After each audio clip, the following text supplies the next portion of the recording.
तुम्ही याच ठिकाणी राहता का? हा, माझं घर हेच आहे त्यांच्या समोर जस्ट क्रॉसिंगला. आम्हाला या गोष्टीची काहीच कल्पना नव्हती. महिन्यात 2 महिने अगोदर हा घर विकण्यात आलेला होता हे आम्हाला एवढं माहित होतं, पण कोणी घेतलं हे सुद्धा माहित नव्हतं.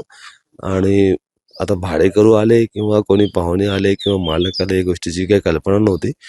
आणि आम्ही ड्युटी आणि कामामध्ये असल्यामुळे आम्हाला पण अजून एवढं म्हणजे क्लिअर झालेलं नव्हतं की मालक आहे किंवा कोणी भाडेकरू आलेला आहे. हे तुम्ही कधीपासून आले? हे काहीच सांगता येणार नाही. मला वाटतं की 4 ते 5 दिवस झाले असं बहुतेक. त्याच्यापुढे मला पण त्याची कल्पना नाही.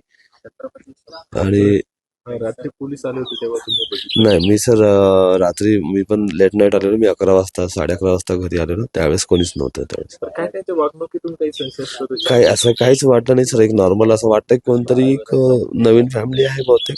एक काल फक्त एवढं झालेलं की कोणतरी म्हातारा माणूस, वयस्कर माणूस काहीतरी दुपारी 1च्या दरम्यान बाहेरनं काहीतरी सामान घेऊन आला होता, रूम मध्ये घुसला होता. त्याच्या व्यतिरिक्त आम्हाला त्या गोष्टीची काहीच कल्पना नव्हती. ते काय गल्लीमध्ये मिसळत होते, बोलत होते? नाही, काहीच नाही सर. कोणाशी एक शब्द पण नाही. कोणाचं म्हणजे साधं सुद्धा रामराम श्यामश्याम पण कोणाशी नव्हतं. आता एवढ्या मोठ्या प्रकरणाचे आरोपी आहे असं तुमच्या घरासमोरच राहते ते आता नाही, एवढं आम्ही कधी विचारच केला नव्हता की आम्हाला असं वाटलंच नाही याचं काय. आता जस्ट एक नवीन घर विकण्यात आलंय आणि कोणतरी येऊन राहत असं, एवढंच झालं असं. आपलं नाव? माझं नाव अंजुम इनामदार.